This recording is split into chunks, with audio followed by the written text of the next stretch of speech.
À 625 mètres au-dessus d'un canyon, une chaussée ne ressemble plus à une route, mais à une ligne tracée dans le vide.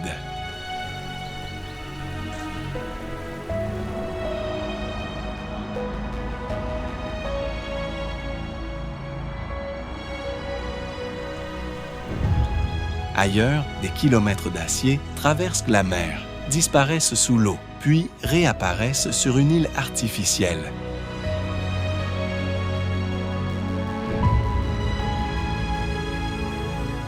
Ces ponts n'ont pas été construits dans des lieux ordinaires.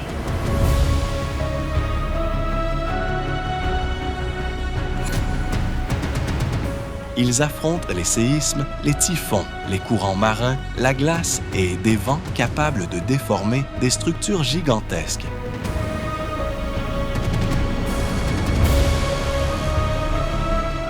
Derrière chaque travée se cachent des calculs extrêmes des matériaux repoussés jusqu'à leurs limites et des chantiers menés là où la moindre erreur pouvait devenir irréversible. Voici les ouvrages qui ont transformé l'impossible en passage.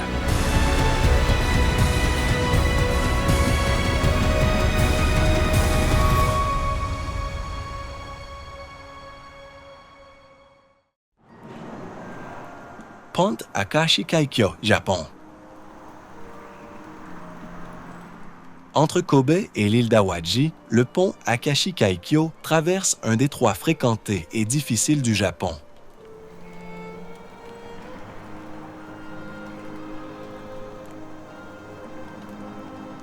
Sa silhouette relie deux rives séparées par des courants puissants, des vents violents et une activité sismique constante.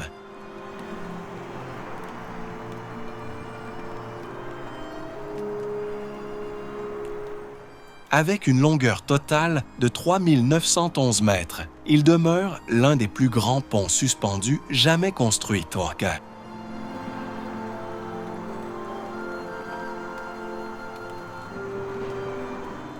Son élément le plus spectaculaire est sa travée centrale de 1991 mètres maintenue par deux câbles principaux ancrés dans les rives.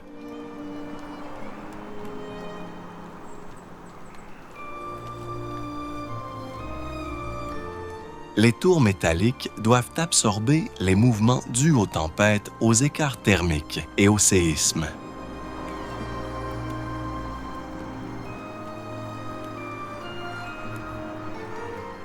Lors du séisme de Kobe en 1995, les fondations se déplacèrent et la portée fut légèrement allongée, obligeant les ingénieurs à adapter la structure en cours de construction.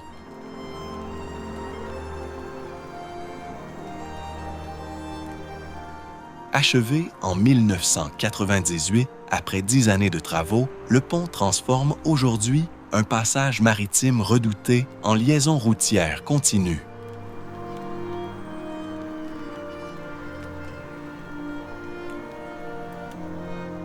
Sa grandeur ne vient pas seulement de sa longueur, mais de sa capacité à rester flexible face aux forces qui cherchent constamment à le déplacer.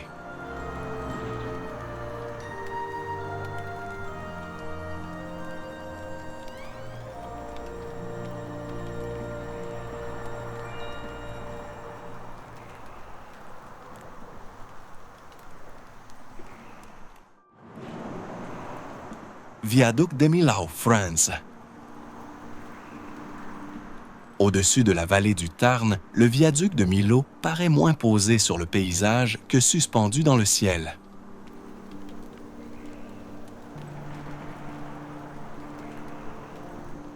Long de 2460 mètres, il porte l'autoroute A75 entre deux plateaux du sud de la France.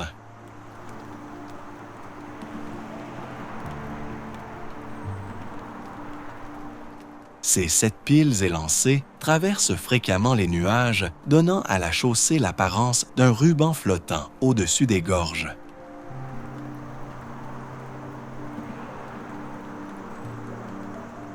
La difficulté ne résidait pas seulement dans la hauteur, mais dans la nécessité de franchir toute la vallée, sans multiplier les appuis au fond.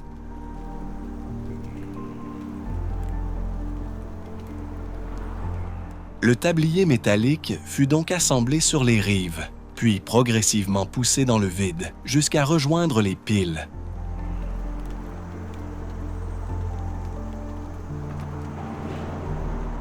Des pylônes et des haubans reprennent ensuite les charges, tout en limitant la déformation sous le vent.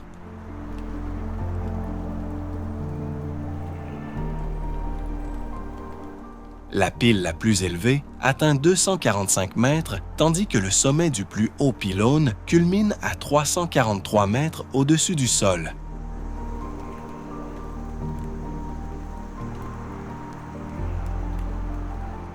Pourtant, malgré ses dimensions, l'ouvrage conserve une silhouette étonnamment légère.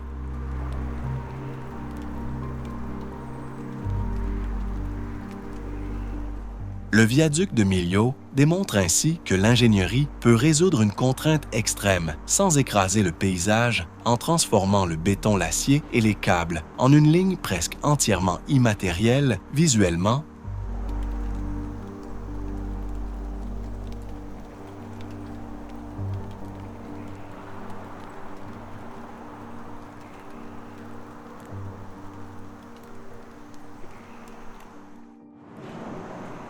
Pont Baluarte, Mexique.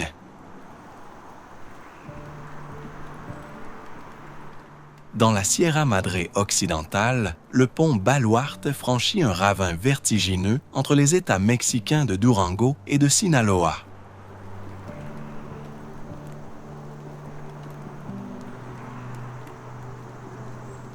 Son tablier s'élève à environ 400 mètres au-dessus de la rivière Baluarte dans un relief où la construction d'une autoroute continue semblait autrefois presque impossible.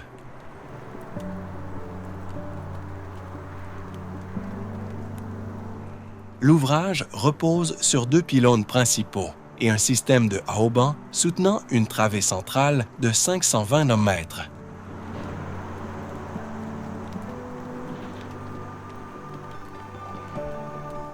Les équipes ont dû travailler sur des versants abrupts, acheminer du béton et de l'acier dans une zone isolée, puis assembler les sections du tablier au-dessus du vide avec précision.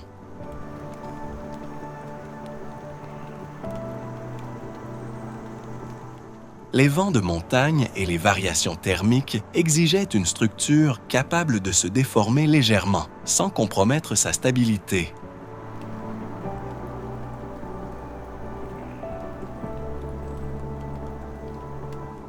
Inauguré en 2012, le pont appartient à l'autoroute Durango-Mazatlán, un corridor comprenant des dizaines de tunnels et de viaducs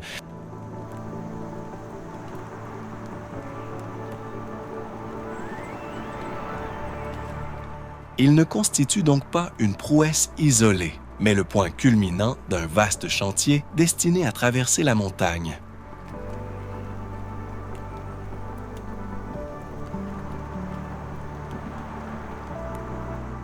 Depuis la vallée, ces pylônes paraissent minuscules face au paysage, tandis que la chaussée semble tracer une ligne impossible entre 2 falaises.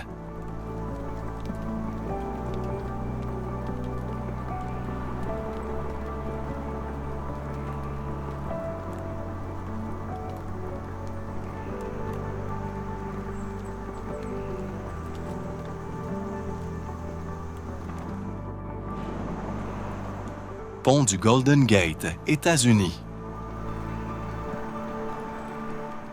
À l'entrée de la baie de San Francisco, le Golden Gate relie la ville aux collines du comté de Marin.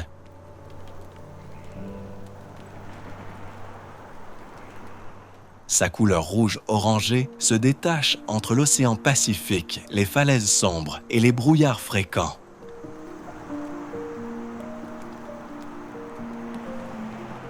Lors de son ouverture en 1937, sa travée centrale de 1280 mètres était la plus longue jamais réalisée pour un pont suspendu.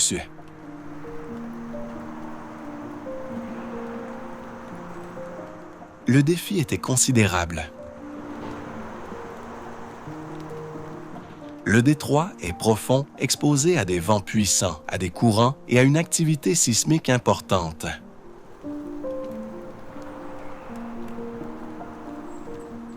Les ingénieurs ont élevé 2 tours d'acier de 227 mètres reliées par d'immenses câbles supportant la chaussée au moyen de suspentes verticales.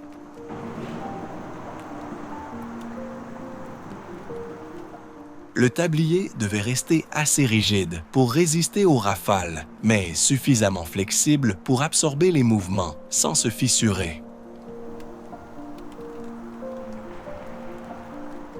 Sa construction exigea également des innovations en matière de sécurité, notamment l'installation d'un filet sous le chantier. Aujourd'hui, le Golden Gate dépasse largement sa fonction routière et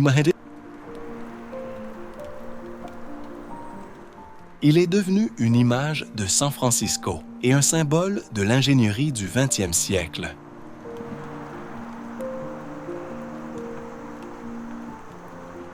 Sa force visuelle vient de l'équilibre entre masse et légèreté, malgré des milliers de tonnes d'acier. Il semble suspendu comme une ligne précise entre 2 continents de roche.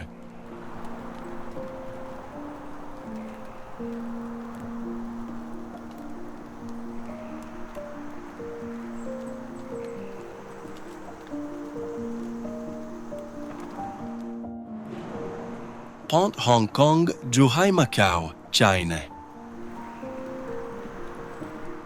À l'embouchure de la rivière des Perles, le pont Hong Kong-Zhuhai-Macao relie 3 grands centres urbains à travers une zone maritime parcourue par des navires exposés aux typhons et soumise à des règles administratives distinctes.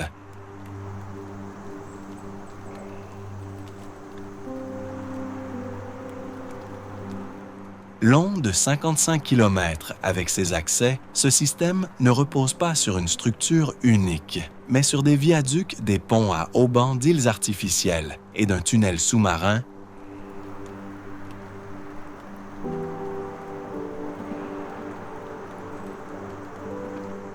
La partie la plus étonnante apparaît lorsque la route semble s'interrompre au milieu de la mer.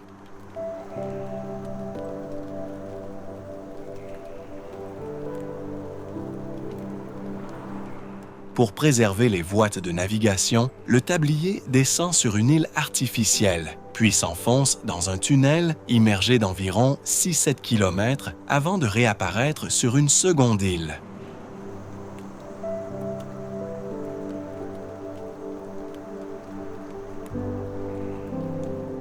Les éléments du tunnel furent préfabriqués, transportés, immergés, puis assemblés avec précision sur le fond marin.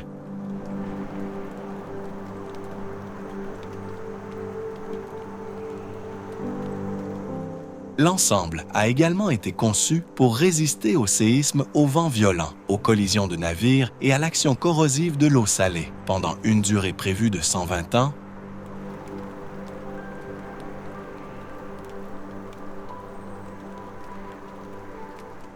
ouvert en 2018, après presque une décennie de travaux, le projet réduit fortement les temps de trajet régionaux.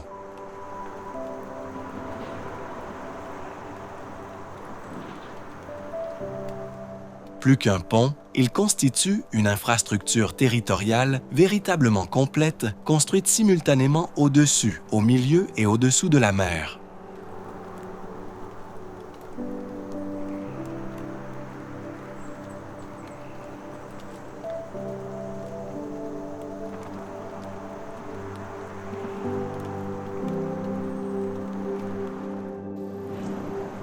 Pont du Grand Canyon de Huajiang, Chine.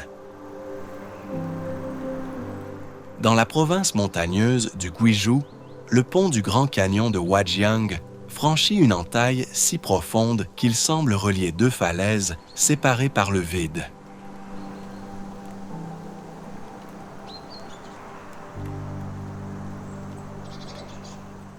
Ouvert à la circulation en septembre 2025, il s'étend sur 2890 mètres au-dessus de la rivière Beipan.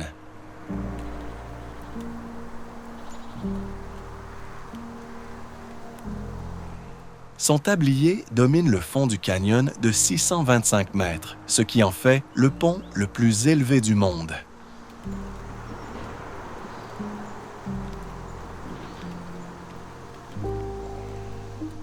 La travée principale atteint 1420 mètres et repose sur un système suspendu, conçu pour résister aux vents complexes produits par le relief.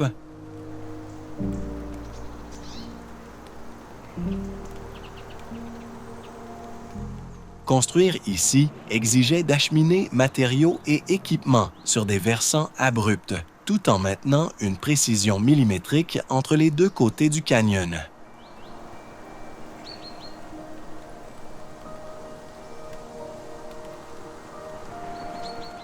Des câbles porteurs des tours élevées et un tablier aérodynamique répartissent les charges au-dessus d'un espace presque inaccessible.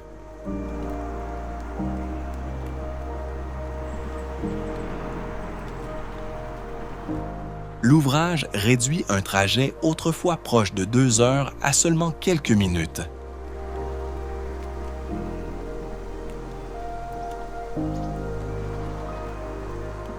Mais sa véritable prouesse réside dans la façon dont il transforme la géographie elle-même là où la montagne imposait un détour. L'ingénierie a tracé une ligne directe directement à travers le ciel.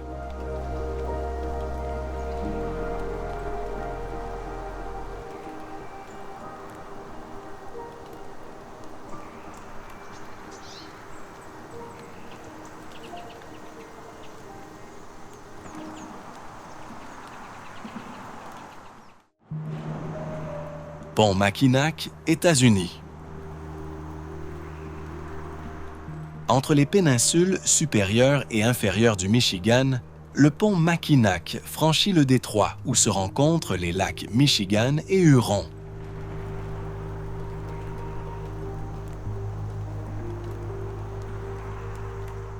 Long de plus de 8 km, il porte une chaussée suspendue au-dessus d'eaux profondes, soumises au vent, au brouillard et aux glaces hivernales.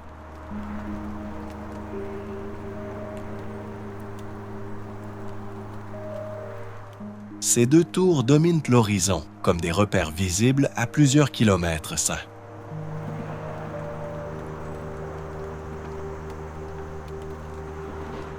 Lors de son ouverture, en 1957, sa travée centrale de 1158 mètres comptait parmi les plus longues du monde.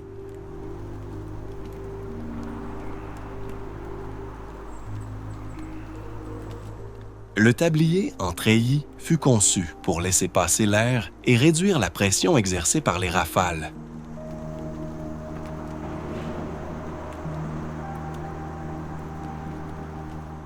Les câbles principaux transfèrent les charges vers d'immenses ancrages, tandis que les piles doivent résister aux courants et aux mouvements de glace.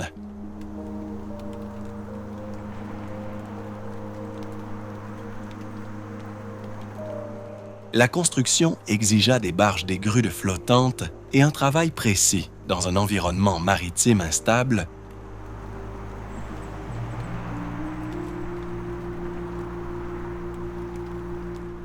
Surnommé Mighty Mac, le pont a remplacé les ferrys qui limitaient autrefois les déplacements entre les deux péninsules.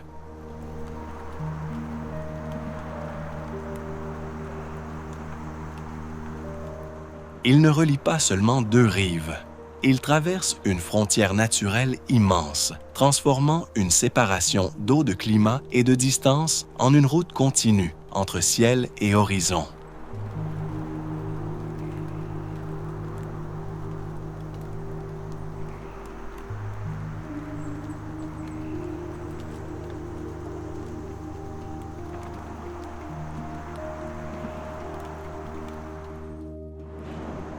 Pont Rio-Antirio, Grèce. Entre les villes grecques de Rio et d'Antirio, ce pont traverse le golfe de Corinthe, dans une zone où presque toutes les conditions semblent défavorables.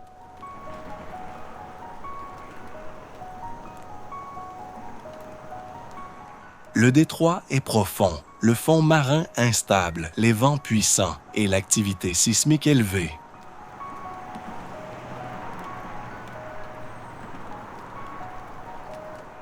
Long de 2883 mètres, l'ouvrage relie le Péloponnèse à la Grèce continentale par une succession de 4 pylônes dressés dans la mer.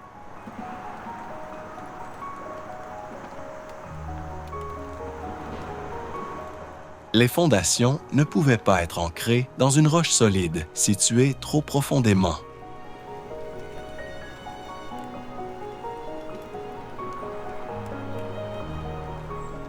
Les ingénieurs ont donc renforcé le sol marin avec des centaines de tubes métalliques, puis posé d'immenses bases circulaires capables de répartir les charges.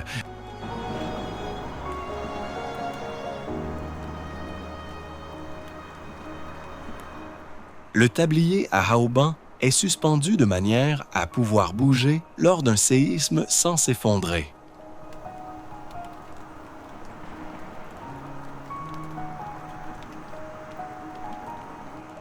Des dispositifs spéciaux absorbent les déplacements, les chocs et les vibrations provoquées par le vent ou par les mouvements tectoniques.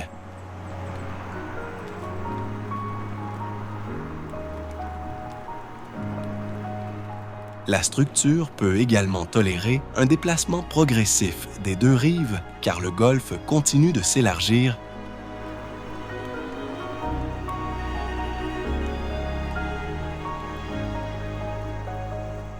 Ouvert en 2004, le pont Rio-Antirio transforme une traversée autrefois dépendante des ferries en liaison permanente.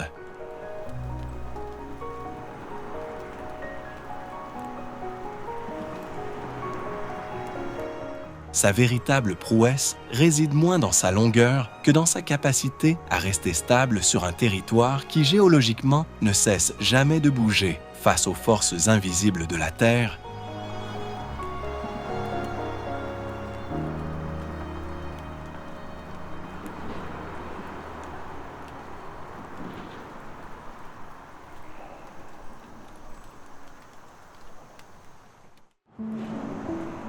Pont de la Confédération Canada.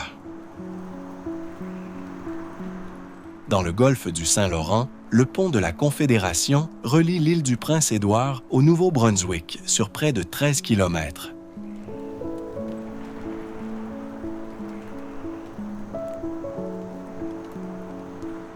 Ces travées en béton avancent au-dessus d'eau froide, où la glace, les vents et les marées imposent des contraintes inconnues sur la plupart des ponts routiers.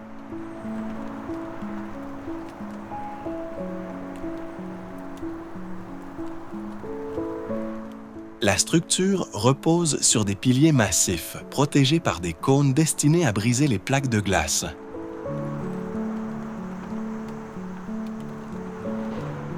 Les éléments du tablier furent préfabriqués à terre, puis transportés et installés en mer à l'aide d'équipements spécialement conçus.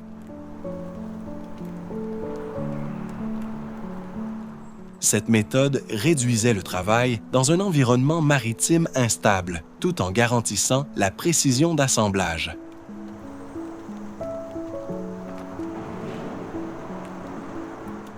Le pont s'élève davantage dans sa partie centrale, afin de laisser passer les navires, créant une courbe visible sur l'horizon.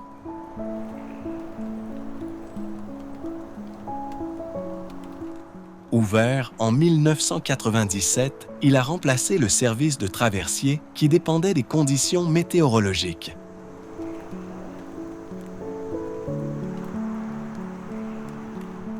Pourtant, sa réussite ne tient pas seulement à sa longueur.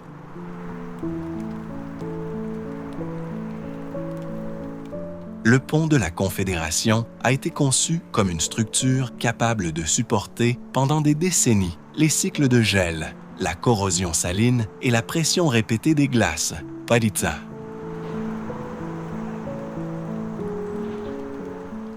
Il transforme ainsi un détroit saisonnier en une liaison permanente au prix d'une lutte constante contre le climat.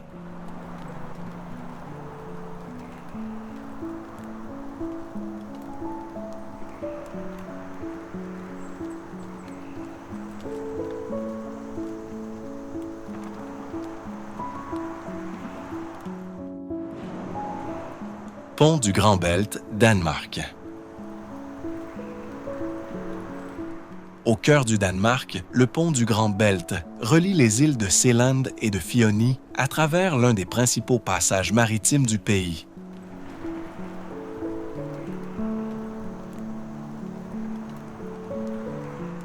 La liaison complète associe 2 ponts et un tunnel ferroviaire formant un corridor de 18 km au-dessus et au-dessous de la mer.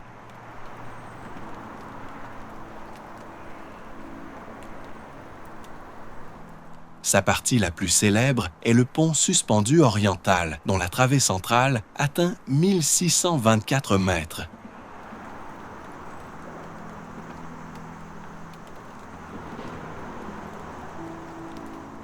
Deux tours de 254 mètres portent les câbles principaux et maintiennent le tablier suffisamment haut pour laisser passer les grands navires.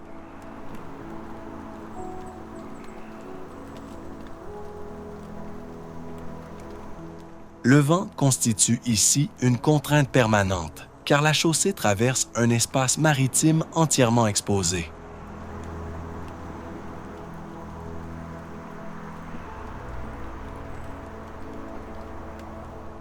La forme du tablier fut donc étudiée pour limiter les oscillations, tandis que les systèmes de surveillance mesurent continuellement ses mouvements.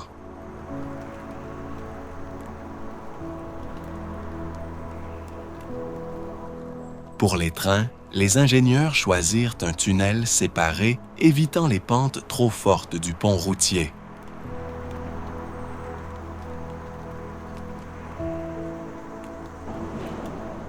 Ouverte progressivement dans les années 1990, la liaison remplaça les ferries et transforma les déplacements à l'intérieur du Danemark.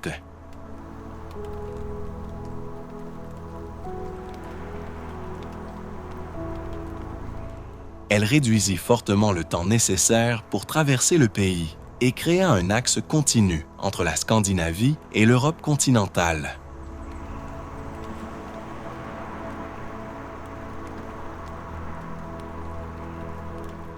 Le pont du Grand Belt n'est donc pas seulement une structure spectaculaire. Il constitue le centre visible d'un système complexe où routes, rails, navigation et conditions maritimes ont été réunis dans une même solution d'ingénierie face aux contraintes de la mer.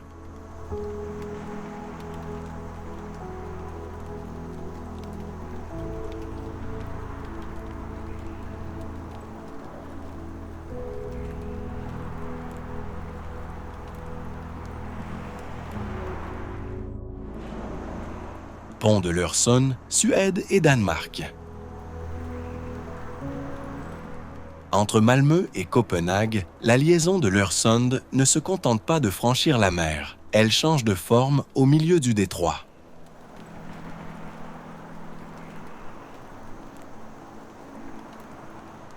Depuis la Suède, un pont à haubans transporte voitures et trains sur près de 8 km jusqu'à l'île artificielle de Peberholm.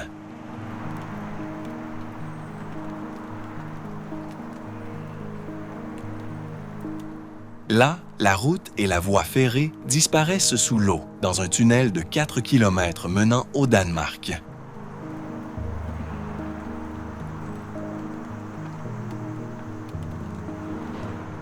Cette solution hybride répondait à plusieurs contraintes incompatibles en apparence.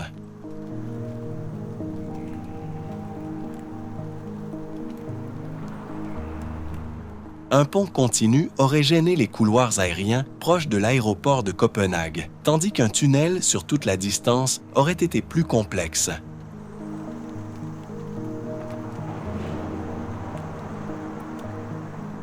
Les ingénieurs ont donc créé une transition entre ciel-terre artificiel et fond marin.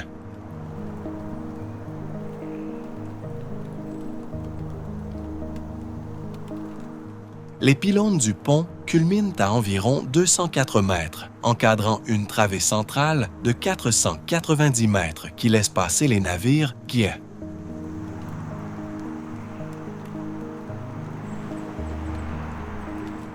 Sous la chaussée, 2 voies ferrées supportent un trafic lourd sans compromettre la stabilité de l'ensemble.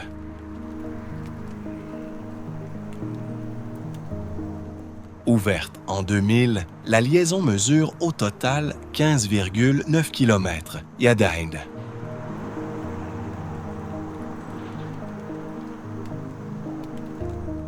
Elle représente moins un ouvrage unique qu'un système complet où chaque section adopte la forme nécessaire pour vaincre une contrainte différente.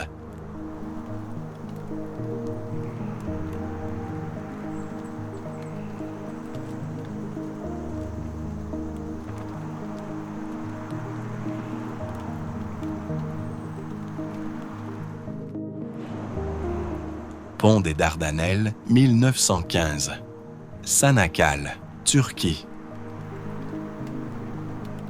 À l'extrémité occidentale de la Turquie, le pont des Dardanelles, 1915. Çanakkale franchit le détroit qui sépare l'Europe de l'Asie.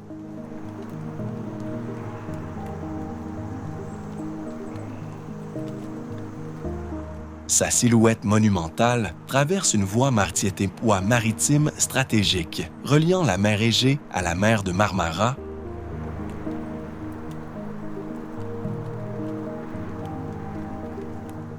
avec une travée centrale de 2023 mètres. Il détient le record mondial parmi les ponts suspendus.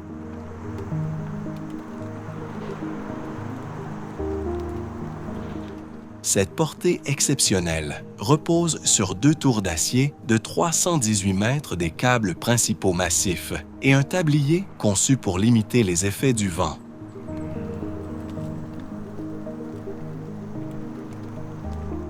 Les fondations ont dû être installées dans un détroit soumis à de forts courants, à une circulation navale intense et à un risque sismique élevé.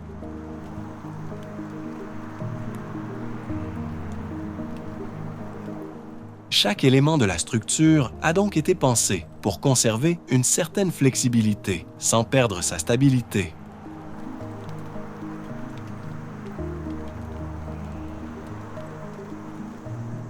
Ouvert en 2022, le pont réduit considérablement le temps nécessaire pour traverser les Dardanelles, autrefois dépendant des ferry-hacks.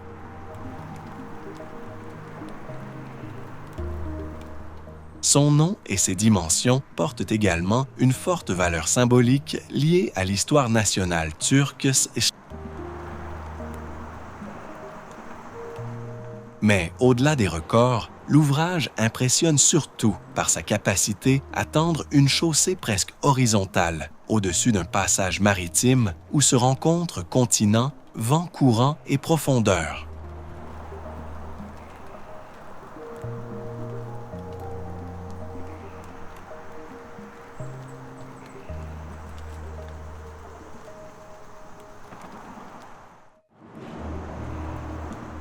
Pont-Rouski, Russie. À Vladivostok, le pont Rouski franchit le détroit du Bosphore oriental pour relier le continent à l'île Rouski.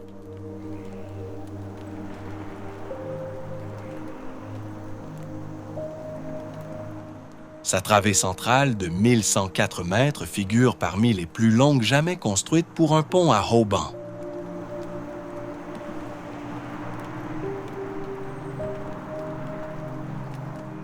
Deux pylônes dépassant 320 mètres dominent la baie, tandis que les câbles dessinent une géométrie tendue au-dessus de l'eau.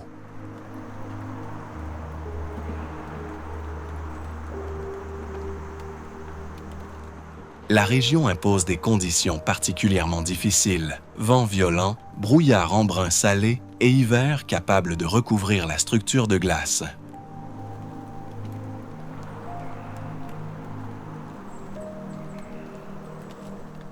Le tablier métallique a donc été conçu pour rester stable face aux rafales et aux variations extrêmes de température que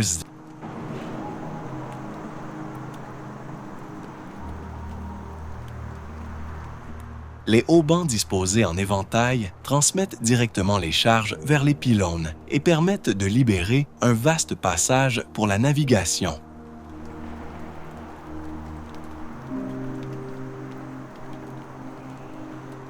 Ouvert en 2012, le pont a transformé l'accès à l'île et créé une nouvelle liaison stratégique pour Vladivostok.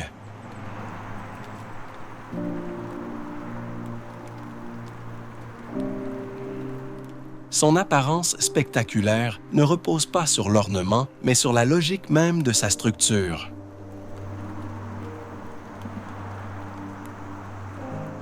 Chaque câble participe à l'équilibre général, faisant du pont une immense machine, suspendue en permanence entre ville-mer et ciel.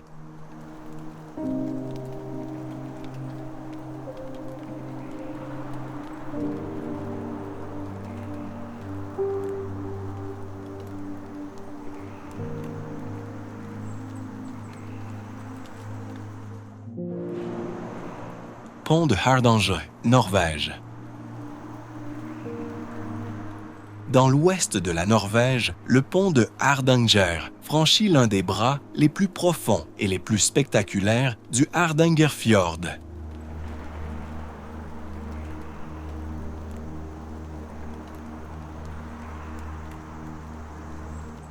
Sa chaussée relie deux versants montagneux presque verticaux au-dessus d'une eau sombre bordée de cascades de tunnels et de falaises.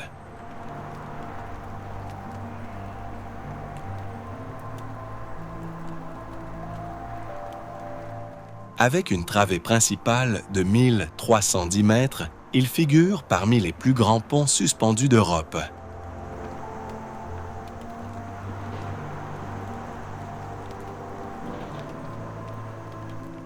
Construire dans ce paysage imposait peu d'espace pour les routes d'accès et les installations de chantier.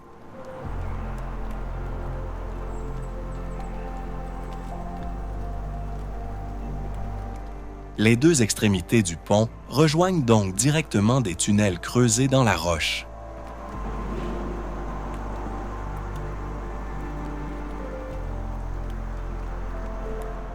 Deux tours en béton soutiennent les câbles principaux, tandis qu'un tablier métallique aérodynamique limite les mouvements causés par les vents du fjord.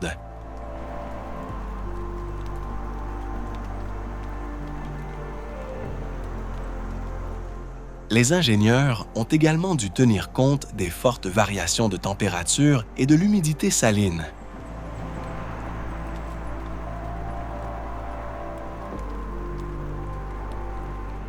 Ouvert en 2013, le pont a remplacé une traversée en ferry et réduit les temps de déplacement dans la région.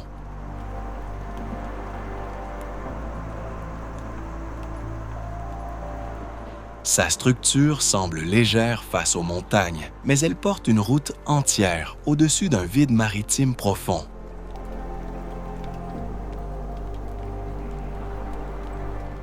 Ici, l'ingénierie ne domine pas le relief. Elle s'y accroche avec précision sans rompre son équilibre.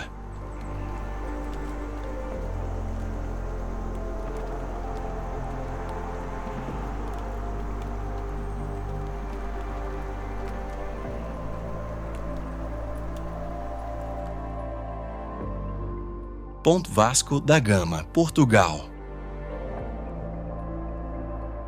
À l'est de Lisbonne, le pont Vasco da Gama traverse l'estuaire du Tage sur plus de 17 km.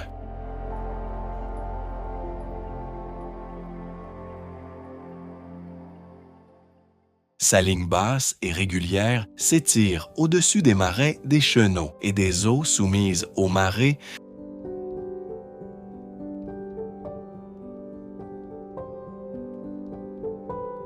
Inauguré en 1998, il fut construit pour soulager le pont du 25 avril et créer un nouvel axe autour de la capitale portugaise en pleine expansion.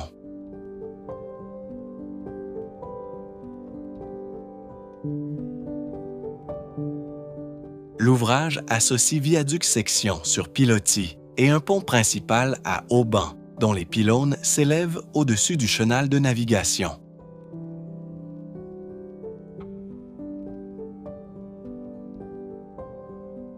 Les ingénieurs ont dû composer avec des sols alluviaux profonds, un environnement humide et un risque sismique important.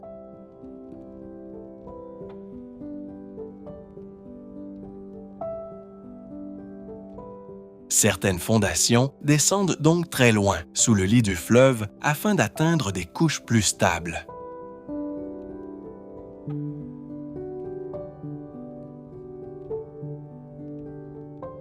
Le tablier a également été conçu pour absorber les mouvements provoqués par le vent, les variations thermiques et les séismes.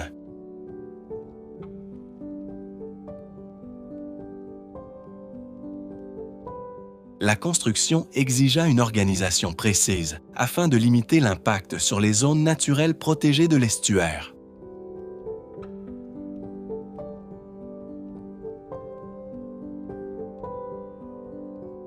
Depuis la chaussée, Lisbonne disparaît progressivement derrière une succession presque infinie de piles.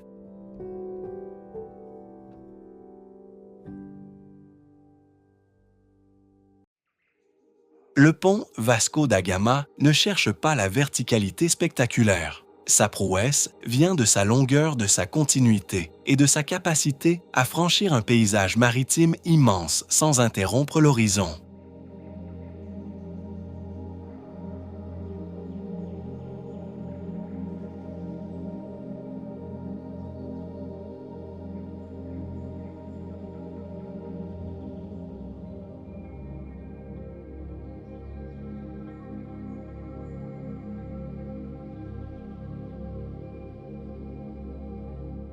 Sky Bridge de Langkawi, Malaisie.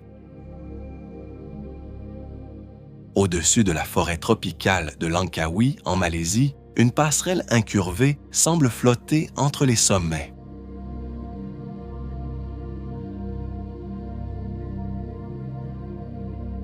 Le Sky Bridge s'élève à environ 660 mètres au-dessus du niveau de la mer sur le mont Mat Singkang.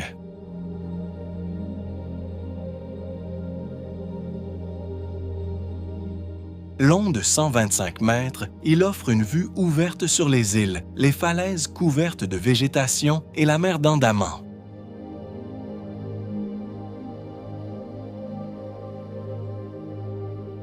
Sa particularité vient de sa structure suspendue à un unique pylône incliné.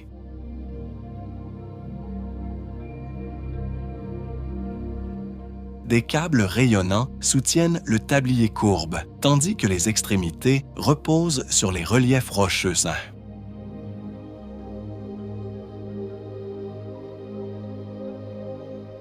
Cette géométrie permet aux visiteurs de changer constamment de perspective en avançant au-dessus de la canopée.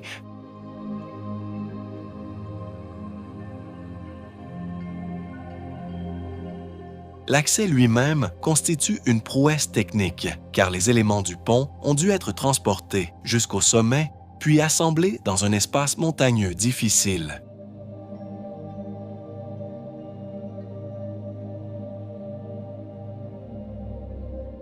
Le vent, l'humidité et les fortes pluies tropicales exigeaient des matériaux résistants et une surveillance constante.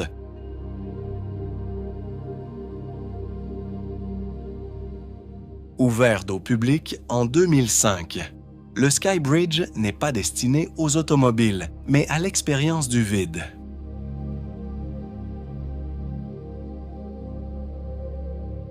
Sa courbe légère accompagne le paysage au lieu de le couper, transformant une simple passerelle en observatoire, suspendue entre roche-forêt et ciel.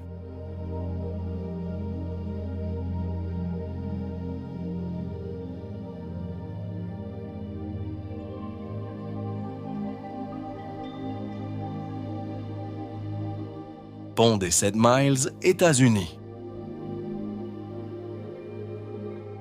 Dans l'archipel des Keys en Floride, le pont des 7 Miles semble avancer directement sur l'océan.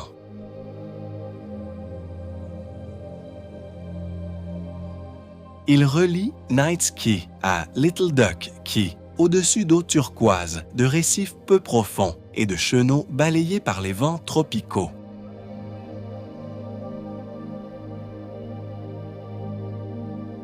Long d'environ 11 km, il constitue l'une des sections les plus emblématiques de l'Overseas Highway.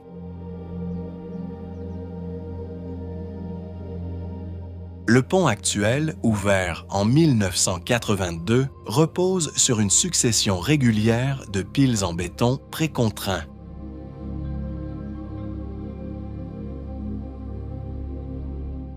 sa chaussée s'élève près du passage de Moser Channel afin de permettre la navigation. À côté, subsiste une partie de l'ancien pont ferroviaire construit au début du 20e siècle pour la ligne de Henry Flagler, ensuite transformée en route.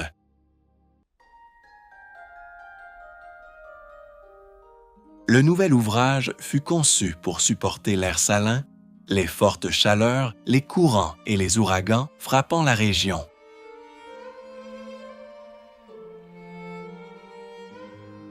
Sa construction demanda une logistique maritime précise, car chaque élément devait être transporté, puis installé au-dessus de l'eau. Ici, la prouesse ne vient pas d'une hauteur vertigineuse, mais de la distance parcourue sans terre ferme.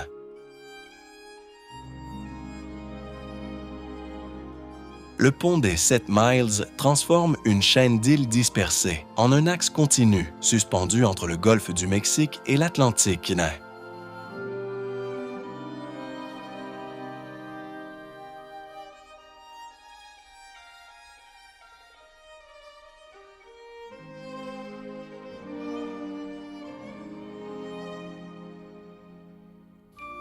Queen's Ferry Crossing, Écosse. À quelques kilomètres du pont historique du Fort, le Queen's Ferry Crossing traverse le même estuaire avec une silhouette radicalement différente.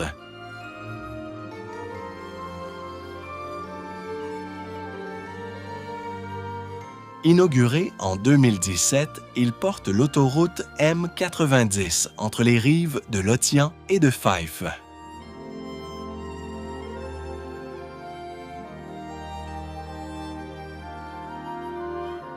Ses 3 pylônes élancés et ses nappes de câbles dessinent une structure claire visible au milieu des eaux grises et des paysages côtiers écossais.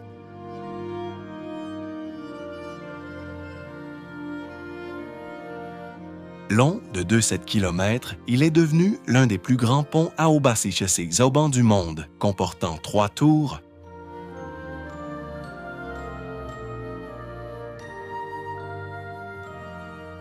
les câbles se chevauchent entre les pylônes afin de stabiliser le tablier et de limiter ses mouvements sous l'effet du vent.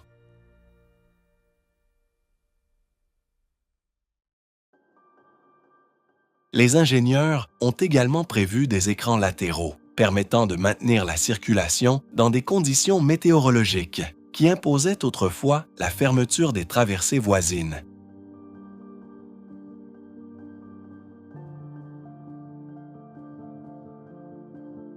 Les fondations furent installées dans un estuaire marqué par les courants, les marées et un trafic maritime constant.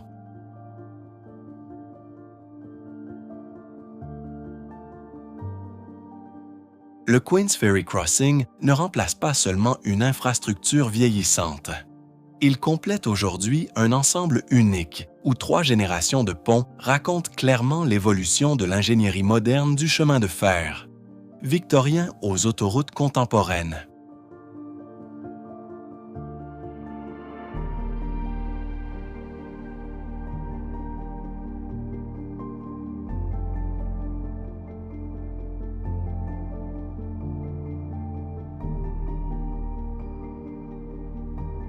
Passerelle suspendue du Titlis, Suisse. À plus de 3000 mètres d'altitude, la passerelle suspendue du Titlis relie 2 points rocheux au-dessus des Alpes suisses.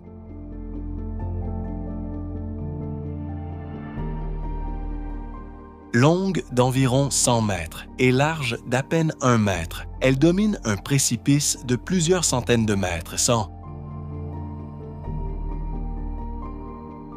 Autour d'elle, la neige, la glace et les sommets composent un paysage où le vent peut changer brutalement.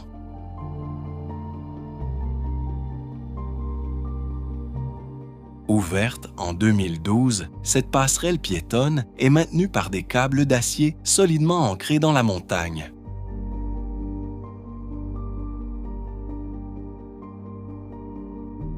Sa structure légère doit résister aux basses températures, au gel, aux rafales et aux importantes accumulations de neige.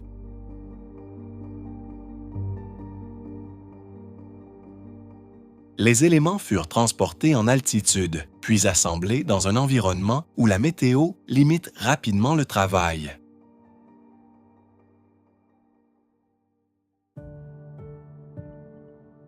Le tablier métallique ajouré laisse passer l'air et réduit la pression exercée par le vent tout en donnant aux visiteurs une perception directe du vide.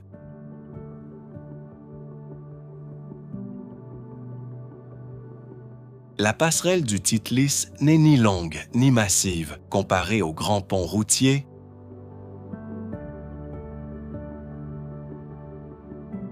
Pourtant, son emplacement transforme chaque pas en véritable défi, démontrant que l'ingénierie peut créer un passage sûr, même dans l'un des milieux les plus exposés des Alpes.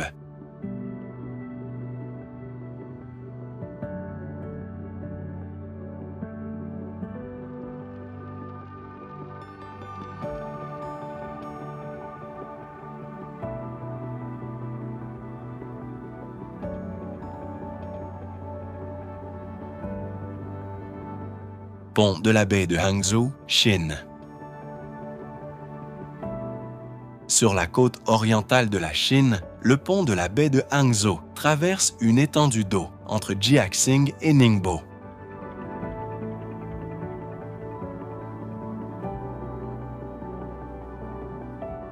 Long d'environ 36 km, il réduit considérablement la distance routière autour de la baie.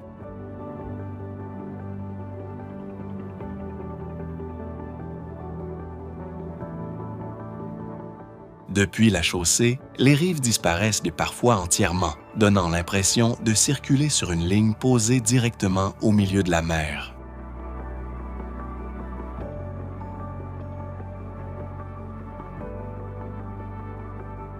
La baie est connue pour ses marées puissantes, ses courants changeants, ses fonds instables et ses typhons.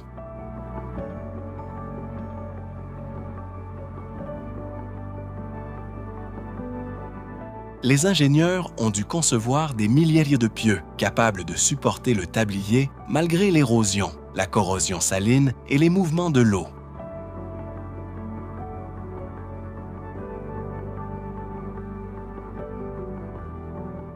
L'ouvrage suit une courbe en forme de S choisie pour améliorer la stabilité et permettre aux conducteurs de rester attentifs sur cette traversée particulièrement longue.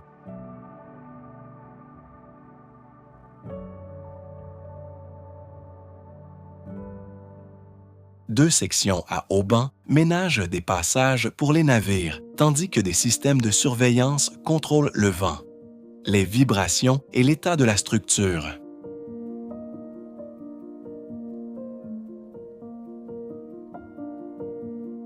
Au centre de la baie, une plateforme artificielle offre des services et un point d'arrêt au-dessus de l'eau.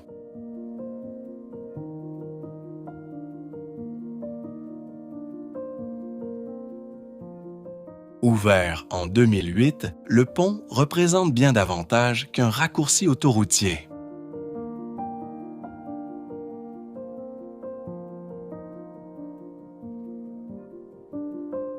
Il montre comment une infrastructure linéaire peut être adaptée à un environnement marin immense, mobile et hostile, jusqu'à devenir presque une route océanique, reliant deux régions économiques.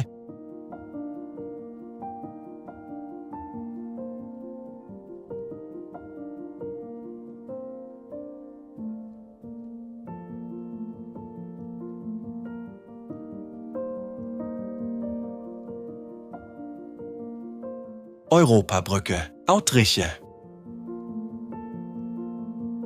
Au sud d'Innsbruck, l'Europabrücke franchit la vallée de la Sille sur l'un des principaux axes alpins reliant l'Autriche à l'Italie.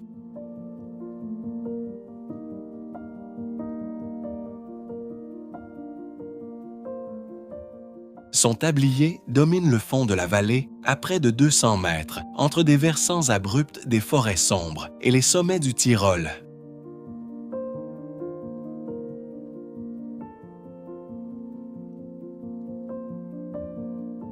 Lors de son ouverture en 1963, il comptait parmi les ponts les plus élevés du monde.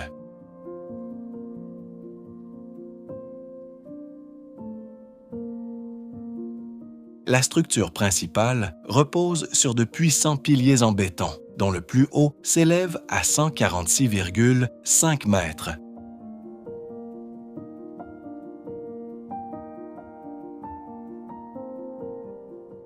Au-dessus, un tablier métallique en caisson transporte l'autoroute du Brenner, une route essentielle pour les échanges européens.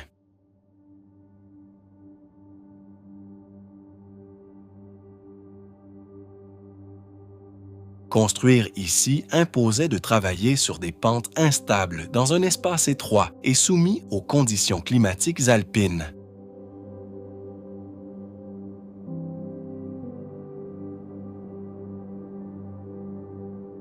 Les sections métalliques furent assemblées avec une précision extrême afin de maintenir l'alignement au-dessus du vide.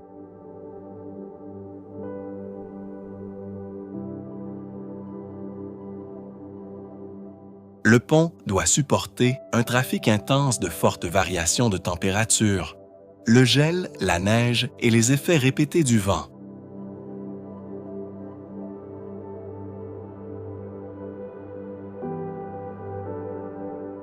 Son nom rappelle clairement sa fonction continentale. Il appartient à un corridor qui traverse les Alpes et rapproche le nord et le sud de l'Europe.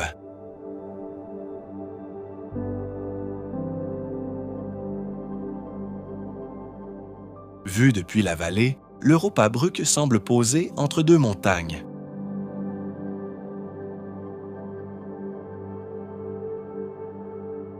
Pourtant, derrière cette apparente simplicité se cache une structure conçue pour porter quotidiennement des milliers de véhicules au-dessus d'un relief qui résistait depuis toujours aux routes directes.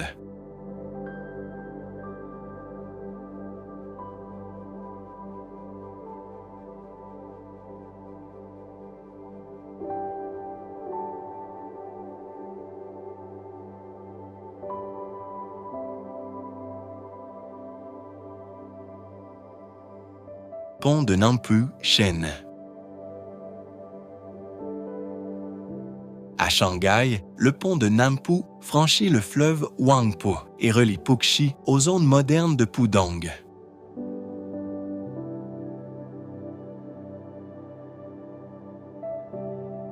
Ouvert en 1991, il fut l'un des premiers grands ponts contemporains de la ville.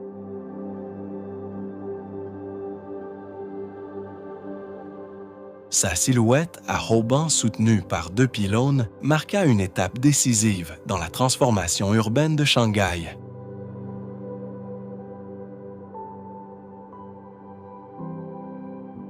La travée principale atteint 423 mètres, mais l'élément le plus remarquable se trouve sur la rive de Puxi.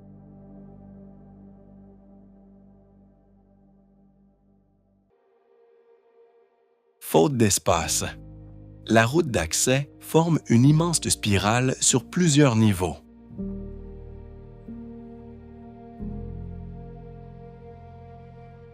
Cette rampe permet aux véhicules de gagner progressivement la hauteur nécessaire sans imposer une pente excessive.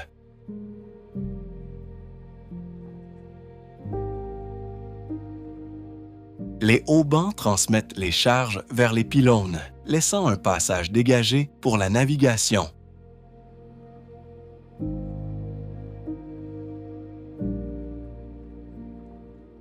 La construction dut tenir compte du trafic fluvial des sols meubles et de l'expansion rapide de la métropole.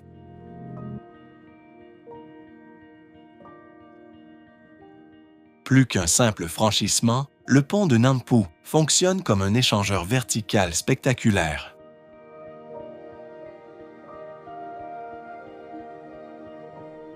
Il montre comment l'ingénierie peut adapter une infrastructure monumentale aux contraintes d'une ville où chaque parcelle possède déjà une fonction.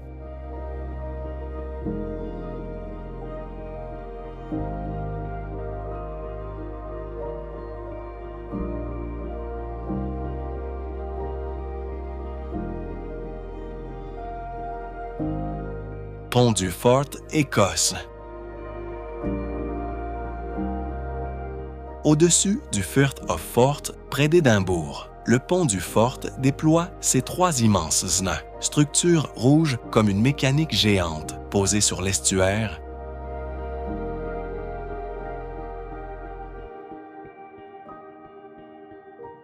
Ouvert en 1890, ce pont ferroviaire fut conçu à une époque où l'acier permettait enfin d'imaginer des portées capables de résister aux vents violents de la côte écossaise.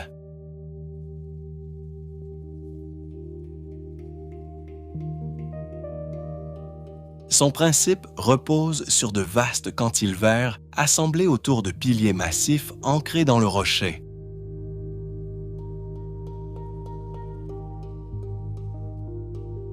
Chaque bras métallique soutient une travée centrale, répartissant les charges sans nécessité d'appui continu dans le chenal navigable.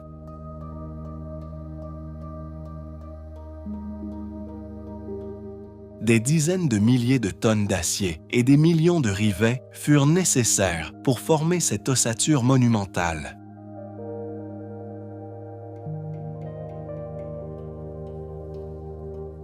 La construction mobilisa des milliers d'ouvriers dans des conditions difficiles, souvent à grande hauteur au-dessus de l'eau.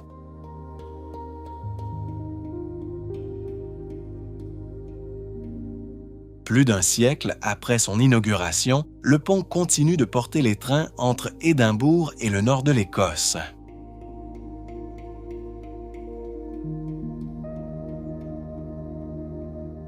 Son apparence n'a rien de légère, mais sa puissance visuelle exprime parfaitement sa fonction. Maintenir une voie ferroviaire stable au-dessus d'un estuaire. Exposé grâce à une architecture où chaque poutre participe à l'équilibre général.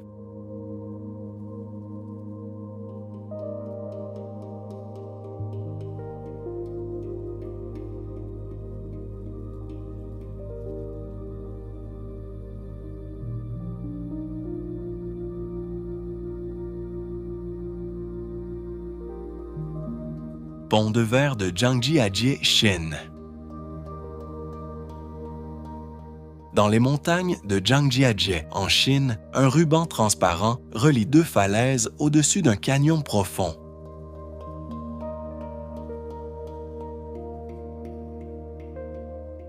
Le pont de verre s'étend sur 430 mètres et domine le sol d'environ 300 mètres, et d'A.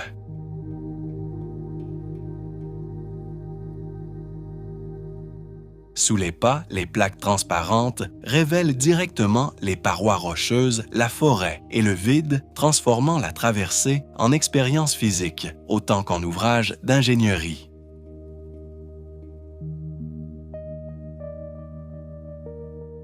Ouvert en 2016, le pont est soutenu par des câbles ancrés dans les falaises et par une structure métallique conçue pour rester stable sous le poids des visiteurs.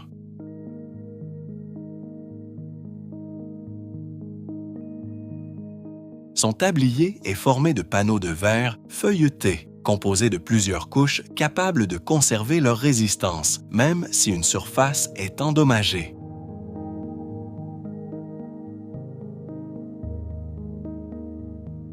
Des systèmes limitent les vibrations et contrôlent le nombre de personnes présentes simultanément.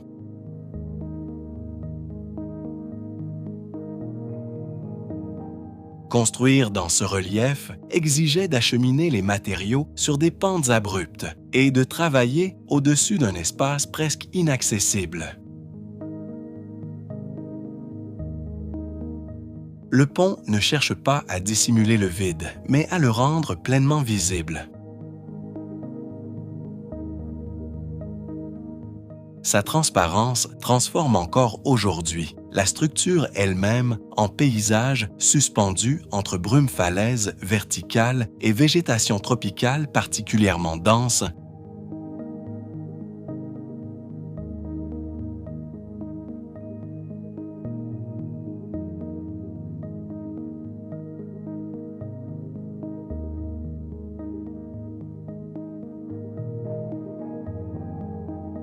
Pont suspendu de Royal Gorge, États-Unis.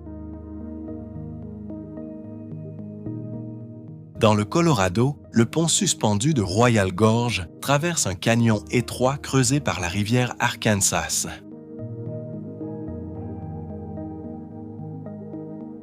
Son tablier se trouve à près de 300 mètres au-dessus de l'eau entre des parois rocheuses verticales.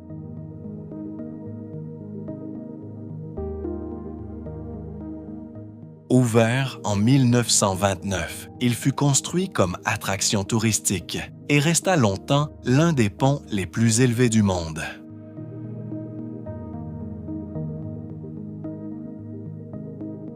Deux câbles principaux soutiennent la chaussée piétonne, formée de planches de bois fixées sur une structure métallique.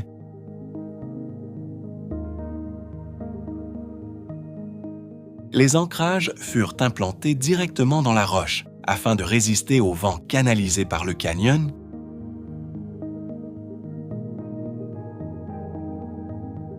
Malgré son apparence légère, l'ouvrage doit absorber les mouvements provoqués par les rafales et les variations de température.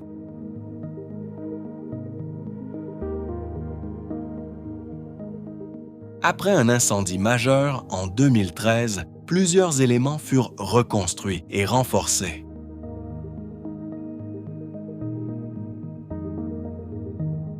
Le pont de Royal Gorge ne relie aucune grande route. Sa fonction est d'offrir une traversée du vide.